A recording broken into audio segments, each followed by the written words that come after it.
हाँ, 7 साल की उम्र में मेरे पापा रेलवे स्टेशन में खीरे बेचा करते थे नमक लगा के।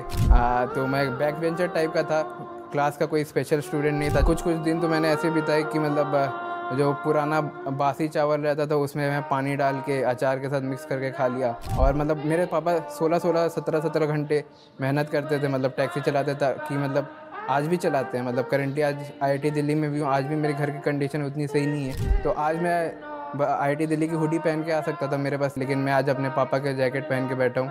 तो एक पॉइंट के बाद तो बहुत बढ़िया। So hello guys, welcome back to a new video. आज हमारे साथ इस वीडियो में एक स्पेशल गेस्ट है, रोहित सौफ फ्रॉम आईआईटी दिल्ली। इस बंदे की स्टोरी बहुत ही इंस्पायरिंग है। इस स्टूडेंट के जेई मेंस 2022 में सेशन 1 में 83 परसेंटाइल आई थी, दैट इज अराउंड 2 लाख के अराउंड रैंक। उसके बाद इसने सेशन 2 में जनरल कैटेगरी का कट ऑफ क्लियर किया, उसके बाद एडवांस क्लियर करके आज ही आईआईटी दिल्ली का ब्रांच ओपनर है एमएनसी ब्रांच में। सो इसकी स्टोरी जानेंगे। सबसे पहले इसका एक इंट्रोडक्शन लेते हैं इसी के साथ, इसके मुंह से। यस रोहित। नमस्कार भैया, मेरा नाम रोहित शॉ है और मैं मतलब बहुत बच्चे मेरे को अलग सर के इंटरव्यू के ज़रिए जानते होंगे, या बहुत सारे बच्चे मेरे को मेरे यूट्यूब चैनल के माध्यम से भी जानते होंगे। मैं अपनी यहाँ थोड़ी बहुत स्टोरी आपको इंट्रोड्यूस करता हूँ। मैं एक बिलो एवरेज बच्चा था, क्लास में कभी टॉप नहीं करता था, फर्स्ट सेकंड थर्ड नहीं आता था भैया। क्लास 11th में मैं कंपार्टमेंट आ गई थी मेरी फिजिक्स में, और क्लास 12th में मैं बोर्ड्स में ही, मतलब प्री बोर्ड्स में जो होती है, जो बोर्ड के पहले ली जाती है, उसमें मैं फेल हो गया था। मतलब लिटरली फेल हो गया था, मेरे 20% मार्क्स थे। और मैं बहुत ज़्यादा डीमोटिवेटेड, शैटर्ड था कि अब यहाँ से मैं अपने आप को कैसे करूँ। फिर वहाँ से मैंने ट्रांजिशन किया, बोर्ड में थोड़ा बहुत अच्छा सा मैनेज किया। मतलब बोर्ड में ओवरऑल 95% मैं टर्म 2 में अपने बोर्ड के स्कोर किया। वहाँ से मैंने जेई मेन सेशन 1 में फिर मैं फेल हो गया, और वो डीमोटिवेशन मोटिवेशन मेरे साथ होता रहता था। बट वहाँ से मैंने कैसे भी करके थोड़ा सा हिम्मत रखा भैया अपने लिए। और जो अब मेरी आप स्टोरी आप सुनोगे कि वहाँ से मैंने कैसे IIT Delhi mathematics and computing department, जिस सब्जेक्ट में मैं एग्जैक्टली 4 महीने पहले फेल हो गया था, और मेरे क्लास के टीचर या मेरे जो दोस्त वगैरह थे कि ये बच्चा कभी कुछ कर नहीं पाएगा रैदर देन क्लियरिंग बोर्ड, वो आज आईआईटी दिल्ली, और इकलौता मैं अपने स्कूल से इकलौता आईआईटीएन था उस टाइम तक। सो रोहित यार, तुम्हारे दिमाग में फिर आईआईटी करने का दिमाग में कैसे आया कि मेरे को आईआईटी की प्रिपरेशन करनी है? सर, मैं एक्चुअली एक स्लम बैकग्राउंड से बिलोंग करता हूँ। श्याम बाजार में निकाशी पाड़ा, टू बी एग्जैक्ट, उस एरिया से मैं आता हूँ। अगर कोई वहाँ से है तो वीडियो में एक बार लाइक वगैरह कर दीजिएगा। ये जो कोलकाता से, मैं एक स्लम एरिया से रहता हूँ। और मैं अब स्कूल में जब पढ़ता था तो लोग आईआईटी की चीज़ें बातें करते थे, और मैंने जब थोड़ा बहुत रिसर्च किया तो मेरे को आईआईटी दिल्ली, आईआईटी बॉम्बे, इनका पैकेज दिखा, जो 1 करोड़ या 50 लाख 20 लाख के जो पैकेजेस रहते हैं। और मैं एक गरीब घर से था, तो मेरे लिए ये था कि अगर मैं इस कॉलेज में चला जाऊं तो मैं अपने पापा की हेल्प कर सकता हूँ, अपनी मम्मी की हेल्प कर सकता हूँ, क्योंकि मैं एक झुग्गी झोपड़ में रहता हूँ। और वहाँ मतलब फैसिलिटीज़ इतनी नहीं होती। लाइक थोड़ी बहुत आपसे भी शेयर करना चाहूँगा। एक बेसिक रहने खाने की भी दिक्कत थी। लाइक पानी वगैरह जो रहती है, पानी वगैरह के लिए स्लम्स में लड़ाई होती है सुबह में, कि जैसे मैं स्कूल जाता था तो हमें एग्जैक्टली 6 बजे सुबह मॉर्निंग में उठना पड़ता था, ताकि उससे क्या होता था कि मतलब हम जल्दी उठेंगे तो बाकी सारे बच्चे अगर सो रहे होंगे या स्लम के बाकी सब लोग सो रहे होंगे तो हम जल्दी उठे और जल्दी मतलब स्कूल पहुंच पाए। वरना तो कॉमन बाथरूम के लिए भी लाइन लगी रहती थी। पानी जो बेसिक फैसिलिटी होती है, जो सारे बच्चों को आई गेस मिलती है, वो मेरे अंदर कमी थी। और आईआईटी मेरे को ऐसा एक चीज़ दिखा कि मैं इससे अपनी गरीबी हटा सकता हूँ अगर मैं इस कॉलेज में पहुँच गया। और भगवान की दया से, मतलब महादेव की दया से मैं आज आईआईटी दिल्ली में बैठा हुआ हूँ, अपने घर परिवार के सपना पूरा कर रहा हूँ। ओके, तो फिर तुमने प्रिपरेशन कब स्टार्ट की, कोचिंग कौन सी ज्वाइन की, और फिर क्या तुम्हारा डिसीजन था? मतलब कैसे तुमने फिर आगे डिसीजन लिया कि मेरे को कैसे प्रिपरेशन करना है 11 से? तो प्रिपरेशन का आई गेस बच्चे बहुत कंफ्यूज रहते हैं कि उनको बहुत सारी मतलब बहुत सारी कोचिंग अवेलेबल है, बट मैंने सिर्फ फिजिक्स वाला से किया था, और इसका रीज़न भी मैं आपको थोड़ी देर में समझाऊंगा। लाइक फिजिक्स वाला ज्वाइन किया था मैंने, और मेरा 2021 का लक्ष्य बैच था, क्योंकि एट द टाइम जब मेरा 2020 हुआ था तो देश भर में, आप भैया आपको भी पता होगी कि लॉकडाउन लग गई थी। लॉकडाउन में मेरे पापा टैक्सी चलाते थे, तो क्या हुआ था कि मतलब जो अचानक से डेली वेज लेबरर का रहता है, जो मतलब रोज कमाते रोज खाते, तो उनका पापा पे मतलब बहुत ज्यादा इफेक्ट पड़ रहा था। और उस दौरान ये भी हो रहा था कि मतलब ऑयल के जो प्राइसेस है, डीजल पेट्रोल के, उनके प्राइसेस भी बहुत बढ़ रहे थे।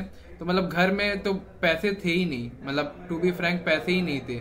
मैं स्कूल में पढ़ता था, स्कूल में फीस देने के मेरे पास पैसे नहीं थे।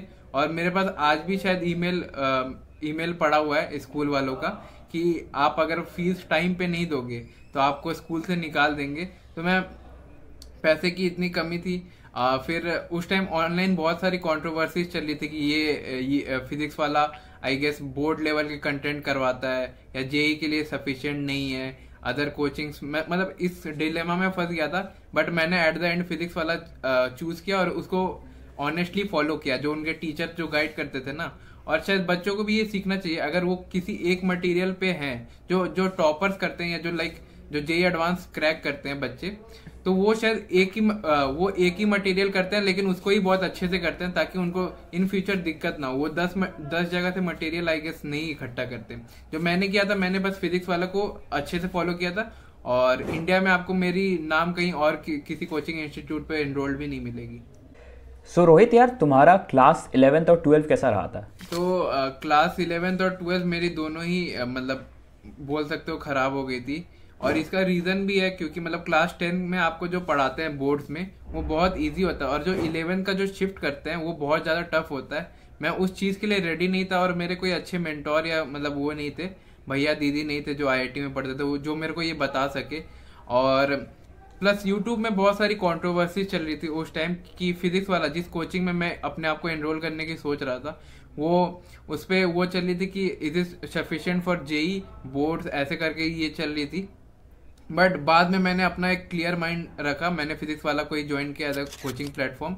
और उसके बाद जब 11th के जो टर्मिनल एग्जाम होते हैं, due to all this controversies, और मैं अच्छे से पढ़ भी नहीं पाया था इन सब के वजह से, ऑनलाइन डिस्ट्रैक्शन वगैरह के चलते, तो मैं 11th में कंपार्टमेंट खा गया फिजिक्स में। और जब मैं 12th में मूव किया तो बहुत सारी चीजें भैया मेरे को ऐसे नीड लगी कि 11th की मेरे को रिक्वायर्ड थी, जो मेरे को आनी चाहिए थी। और इन सब चीजों के चलते मैं 12th में भी लगभग प्री बोर्ड में फेल हो गया और मैथमेटिक्स में मेरे 20% थे। आज की डेट में इंडिया के मैक्सिमम बच्चे अपनी जेई एंड नीट की प्रिपरेशन फिजिक्स वाला से करते हैं, बिकॉज फिजिक्स वाला प्रोवाइड करता है quality education at the lowest cost. इसी चीज़ को बरकरार करने के लिए 28 फेब को फिजिक्स वाला ने कराया था विश्वास दिवस, जहाँ उनके सारे बैचेज में उन्होंने बेहतरीन ऑफर्स प्रोवाइड किए।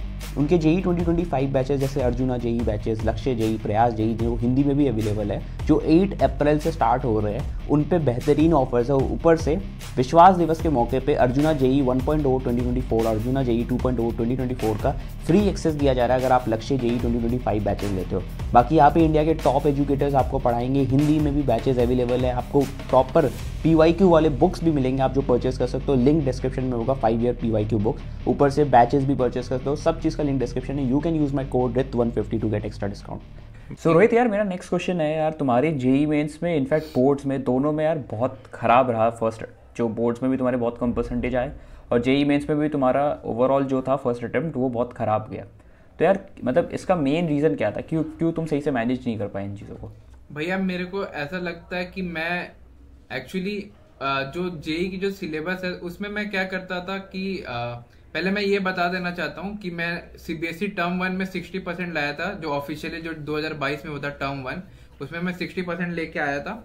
और जो टर्म 2 वाली पेपर थी उसमें मैं 95% स्कोर किया था, और उनमें बहुत सारा रोल प्रीवियस ईयर क्वेश्चन का था। बट मैंने अपने आप को थोड़ा हार्ड वर्क और स्मार्ट वर्क पुट इन करके मैंने लास्ट के कुछ दिनों में उसको अचीव किया था। मेरे सबसे बड़ी जो दिक्कत थी, मैं अपने आप को पोटेंशियल से अपने बहुत कम मान लेता था, क्योंकि मैं एक ऐसा स्टूडेंट था जो 11th और 12th दोनों ही लगभग वेस्ट कर चुका था। तो एक अंदर से डर लगता है, एक अंदर से डिमोटिवेशन लगता है कि मैं बाकी सारे बच्चों जितनी मेहनत नहीं कर रहा हूँ, तो मैं अपना वो जो सपना आईआईटी का है वो क्या अचीव कर सकता हूँ। और प्लस ये भी मैं करता था कि जैसे जो 11th में जब मैं स्टार्ट किया था, तो जो कुछ कुछ चैप्टर होते हैं स्टार्टिंग के, तो उनको मैं बहुत अच्छे से फोकस किया था। बट बाकी सारे जो सिलेबस कंप्लीशन है उनमें मैं अच्छे से ध्यान नहीं दिया था। और मेरा जो डीमोटिवेशन जो फैक्टर था वो थे मेरे रिजल्ट, मेरे अकेट्स। और जो मेरे मॉक टेस्ट के जो नंबर बहुत कम आते थे, वो मेरे नंबर जो बहुत कम थे वो मेरे को और एक डिमोटिवेशन देते थे कि शायद मैं केपेबल नहीं हूँ कि मैं उस ड्रीम को अचीव कर पाऊँ जो मैं सोच रहा हूँ। तो उसके बाद जब जैसे ही सीबीएसई टर्म 2 का बोर्ड्स खत्म हुआ, मेरे जेई मेंस के जो सेशन 1 था वो शायद 1 या 2 हफ्ते दूर था मेरे बोर्ड्स के जो लास्ट एग्जाम था। तो उसमें मेरी सिलेबस कंप्लीशन बहुत कम हुई थी, मतलब प्रैक्टिकली जो मैंने बोर्ड्स में पढ़ा था फिजिक्स केमिस्ट्री लेवल वही एक डिसेंट इनफ लेवल पे हो रखी थी। बट जो जेई का लेवल है, जो जेई एक एप्लीकेशन ऑफ कंसेप्ट पे जो क्वेश्चन पूछता है कि मतलब बोर्ड्स हो गया कि जिसमें थ्योरेटिकल चीजें भैया बहुत पूछते हैं वो, बट एक जो जेई एक अलग एग्जाम है वो भी मुझे बाद में समझ में आया कि जेई आपसे एप्लीकेशन ऑफ कंसेप्ट पूछते हैं। लाइक वो कंसेप्ट डायरेक्टली नहीं पूछते, आपको कंसेप्ट लगाना आना चाहिए। आपको ये नहीं पूछेंगे जेई में कि फोटो इलेक्ट्रिक इफेक्ट क्या होता है, आपको E=SCY लैम्डा का जो फॉर्मूला है वो पता रहना चाहिए, फोटो इलेक्ट्रिक इफेक्ट जो कैसे लग रही है वो सब चीजें आपको पता रहनी चाहिए। और इसी वजह से मैं जो जेई मेंस बोर्ड में अच्छा परफॉर्म करने के बाद भी जेई मेंस के जो सेशन 1 था उसमें मैं फेल हो गया। 83 परसेंटाइल में लेके आया था, जो कि इक्विवेलेंट टू 2 लाख रैंक थी। और उस फेज में बहुत ज्यादा डिमोटिवेट हो गया। अपने पापा को देखता था जो दिन रात मेहनत कर रहे मेरे लिए ताकि मैं कुछ एक अच्छा लड़का बनूं, मतलब मैं अपना फ्यूचर एक करियर अपना सिक्योर कर सकूं। बट मेरे जो रिजल्ट थे मेरे को शर्म आती थी खुद पे, मैं अपने आप को मिरर में फेस नहीं कर पाता था। मेरे लिए वो बहुत एक लाइफ का जो सबसे टफ फेज था, मैं उससे जा रहा था। मैं हर दिन रोया करता था अकेले, घर वालों के सामने नहीं रोता था। बट एक वो लगता था कि अब सब टूट गया, अब सब सपना टूट गया। तो रोहित यार, तुम्हारे फर्स्ट अटेम्प्ट में 83 परसेंटाइल बनी। अब इतनी जब परसेंटाइल आती है स्टूडेंट्स की तो मैक्सिमम बच्चे सोचते हैं कि ड्रॉप ले लेना चाहिए, बिकॉज यार ऑब्वियसली सेकंड अटेम्प्ट में भी आप ज़्यादा इम्प्रूव नहीं कर पाओगे अगर आप, क्योंकि लिमिटेड टाइम रहता है। बट फिर आपने ड्रॉप का क्यों नहीं सोचा? तो उस पॉइंट ऑफ जो परसेप्शन था मेरा था कि मेरी घर की कंडीशन उतनी सही नहीं थी, जस्ट बिकॉज कोविड लॉकडाउन था तो मतलब फाइनेंशियल पूरा ही था और लोन वगैरह बहुत ले चुके थे हम, क्योंकि स्कूल की फी वगैरह पे करनी थी। तो मैं किसी हद तक एक ड्रॉप अफोर्ड नहीं कर सकता था। और मैं तब सोचा कि मेरे पास अभी 2-3 महीने हैं जेई मेन सेशन 2 के भी और जेई एडवांस के भी। मैं डिमोटिवेट तो था, मतलब डिमोटिवेट तो बहुत था मैं, लेकिन मैं हिम्मत अभी तक नहीं हारा था। मेरे अंदर एक सेल्फ कॉन्फिडेंस था कि शायद मैं फेल हो गया, मगर मैंने उतनी एफर्ट पुट इन नहीं की अपनी। क्या पता इस बार अगर मैं अपना 100% देता हूँ सेकंड अटेम्प्ट में, या जेई एडवांस के लिए 100% देता हूँ, तो मैं क्या पता थोड़ा एक्स्ट्रा ऑर्डिनरी एक्सेल कर जाऊंगा। क्योंकि मुझे पता थी, सबसे अच्छी रियलिटी मेरे को अपनी पता थी कि फैमिली कंडीशन सही नहीं रहते हुए भी मैंने थोड़ी सी अपनी प्रिपरेशन में लैकनेस की थी। एक डिसिप्लिन की कमी थी मेरे अंदर, मैं पढ़ता नहीं था, मैं पूरे दिन यूट्यूब के शॉर्ट्स वगैरह रील वगैरह देख लिया करता था, या जो ऑनलाइन के कंट्रोवर्सीज में बहुत फंसा हुआ था। मैंने लास्ट के कुछ दिनों में सोचा कि अब 100% अपना देता हूँ, अगर हो गया तो सही है, नहीं हुआ तो मैं अपने आप से निराश नहीं रहूंगा, अपने आप को डीमीन नहीं करूंगा कि तूने मेहनत नहीं की। तो मेरा अपने आप को प्रूव करने का जो जज्बा था वही मेरे को सेकंड अटेम्प्ट और जेई एडवांस की तरफ लेके गया। तो रोहित यार, तुम्हारी फिर जेई एडवांस की प्रिपरेशन कैसी चली? क्योंकि यार तुम फिर जेई एडवांस फोड़ते हो एमएनसी ब्रांच के साथ, आईआईटी दिल्ली में टॉप ब्रांच के साथ, तो फिर कैसी रही? लाइक तुमने क्या मटेरियल्स पर्टिकुलरली फॉलो किया, क्या मॉड्यूल्स फॉलो करते थे, या फिर कुछ अलग बुक्स फॉलो किया? हाँ, जो मटेरियल जिन्होंने मेरे को आईआईटी दिल्ली या इनफैक्ट जो जेई एडवांस क्रैक करने के लिए जो सफिशिएंट मेरे को लगे थे वो थे कि जो फिजिक्स वाला या जो कोचिंग इंस्टीट्यूट के जो डीपीपी होते हैं, मतलब डेली प्रैक्टिस प्रॉब्लम, तो वो बहुत एक नंबर ऑफ क्वेश्चन में भी वो ज्यादा रहते हैं और लेवल ऑफ क्वेश्चन में भी ज्यादा रहते हैं। और अगर मेरे को कुछ डाउट आती भी थी तो लेक्चर के जो पीडीएफ नोट्स थे मेरे फिजिक्स वाला ऐप के, उसमें जाके एक बार रेफर कर लेता था तो मेरा डाउट क्लियर हो जाता था। उसके अलावा मैंने मॉड्यूल जो फिजिक्स वाला मॉड्यूल थे उसके लेवल 3 क्वेश्चन किए थे, क्योंकि मतलब लेवल 1 लेवल 2 की मेरे को नीड नहीं थी, क्योंकि अब मैं एडवांस की तैयारी कर रहा था। और साथ साथ मैंने सेनगेज जो पब्लिकेशन होती है, सेनगेज की मैथमेटिक्स, फिजिक्स और केमिस्ट्री जो रहती है उनकी, वो सारी भी फॉलो कर रखी है। तथा मतलब उनमें भी मैं मतलब हर एक चैप्टर नहीं करता था, क्योंकि वो बुक बहुत बल्कि हुआ करता था। जो मेरे वीक टॉपिक्स रह गए थे, जो मेरे हिसाब से जो मेरे वीक थे, वो मैं सेनगेज से कर लेता था, उसके इलस्ट्रेशन वगैरह पढ़ लिया। नहीं तो फिजिक्स वाले जो ऐप के डीपीपी और मॉड्यूल मोर देन सफिशिएंट थे। करने के लिए, लेकिन मेरे कुछ कुछ जो पोर्शन वीक थी वो मैं सेनगेज से सॉल्व किया करता था। रोहित यार, मैंने सुना था कि तुम 19 घंटे पढ़ते थे एडवांस से पहले, और तो ये बताना कि ये 19 घंटे पॉसिबल कैसे था और तुम्हारा डेली स्टडी टाइम टेबल क्या था प्रिसाइसली?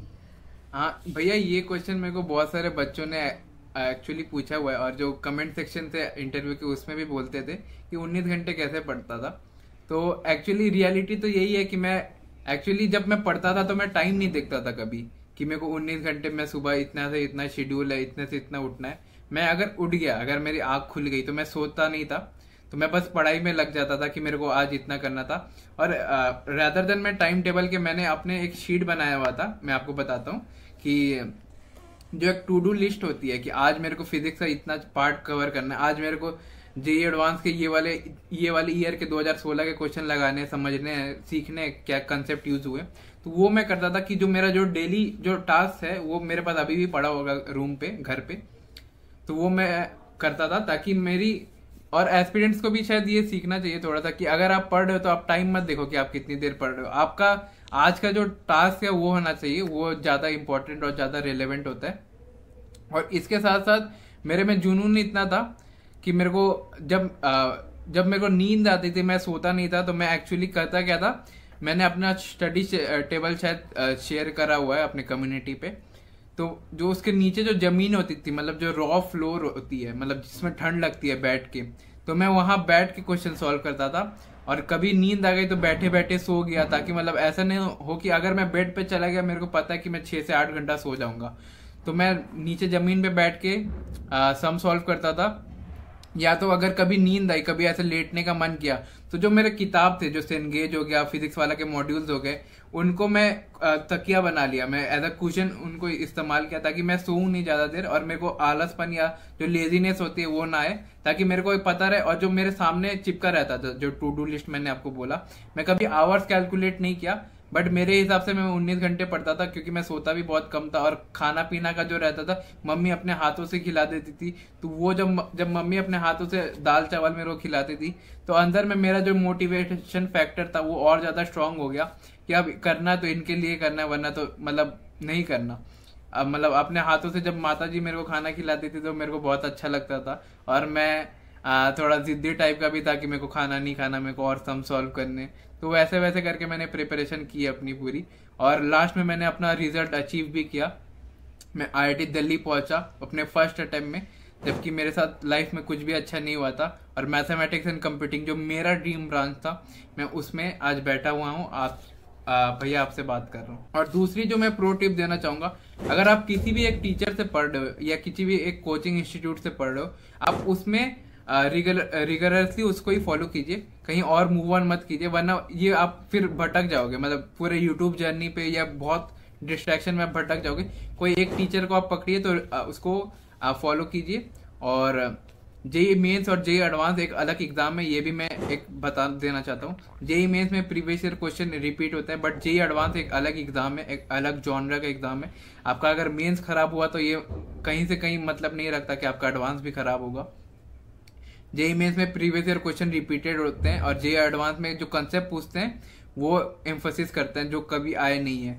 तो इसी के साथ शायद भैया मैं सारे एस्पिरेंट्स, आज महाशिवरात्रि के दिन भी है, तो मैं चाहूंगा कि आप सभी का भी जेईई क्लियर हो जाए और आप सभी अचीव करें कि जो आपको लाइफ में चाहिए। और JEE I guess end of life नहीं होती कभी, बट ये समथिंग है जो आपको कहीं ना कहीं एक जो हम्बल बैकग्राउंड या जो पुअर क्लास, जो मिडिल क्लास फैमिली है, उनके लिए एक बहुत बड़ी चीज है कि क्योंकि यहाँ से आप बहुत कुछ कर सकते हो लाइफ में। बाकी thanks a lot Rohit for joining this session. And सबसे बड़ी बात, आज महाशिवरात्रि के दिन रोहित ने फास्टिंग रखा है, बट स्टिल मेरे कहने पे इसने ज्वाइन किया session, and thanks a lot because बहुत सारे इनसाइट्स भैया ने शेयर किया, अपना प्रिपरेशन एग्जैक्टली बताया, और बताया है कि कैसे वो उस बैकग्राउंड से आके इतनी कम परसेंटाइल, इतने कम बोर्ड परसेंटेज होने के बाद भी इतना मोटिवेशन रख के एग्ज़ाम क्रैक कर सकते, IIT दिल्ली में MNC ब्रांच में ब्रांच ओपनर बन सकते हैं, और कैसे अपने पेरेंट्स की जो फैमिली कंडीशन है उसको इम्प्रूव कर सकते हैं। तो यार इससे आप सब भी बहुत मोटिवेट हो सकते हो, और अभी जो टाइम है ना इसको मैक्सिमम यूटिलाइज करो, बाकी सब डिस्ट्रैक्शन से दूर हो। So all the best everyone, and thanks a lot again. Thank you भैया। और एस्पिरेंट्स मतलब जो भी 2024 या 2025 या कभी भी दे रहे हैं, उनके लिए मतलब हमेशा ऑल द बेस्ट, मतलब अचीव करो लाइफ में कुछ। आप ही मतलब आई गेस पेरेंट्स बच्चों पे ही भरोसा करते हैं, और आप अपनी प्रिपरेशन पे भरोसा करो ताकि आप IIT दिल्ली या IIT बॉम्बे जैसे कॉलेजेस में आ सकें। So bye, thanks a lot. Bye. Bye. Bye Rohit.